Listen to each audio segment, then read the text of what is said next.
তুমি কি মরবা না? তুমি কি কবরে যাইবা না বাপ? এই পৃথিবীর কত রাজা বাদশাহ কবরে চলে গেছে, তুমি কি কোনোদিন কবরস্থান দেখো নাই? তুমি কারো জানাজা পড়ো নাই? তুমি কি কোনো মানুষের লাশ দেখো নাই? আমি 5 দিন আগে আমার জ্যাঠার সাথে কথা বলে আসছি, বাড়িতে খোঁজ খবর নিছি। 5 দিন পরে আমার জ্যাঠা মারা গেছে।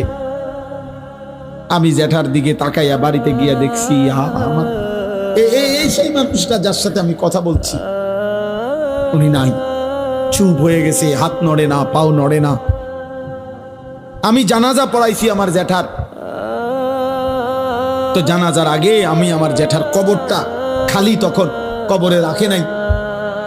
আমি কবরের দিকে তাকাইয়া অনেকক্ষণ 8-10 মিনিট হইব, আমার বাবার কবরের পাশে আমার জ্যাঠার কবর। আমার আব্বা আগে ইন্তেকাল করছে। আমার জ্যাঠার কবরের দিকে তাকাইয়া অনেকক্ষণ খালি কবরের দিকে তাকাইয়া ছিলাম। তাকাইয়া আমার মনে হইল কবর যেন আমারে ডাক দিয়ে বলছে, আনিস, আমার কাছ থেকে 1 মুঠ মাটি দিছিলাম আমি তোমার জ্যাঠারে বানাইবার জন্য, আজ আমার মাটি আমি ফেরত নিলাম। ওয়াফিহা নুঈদুক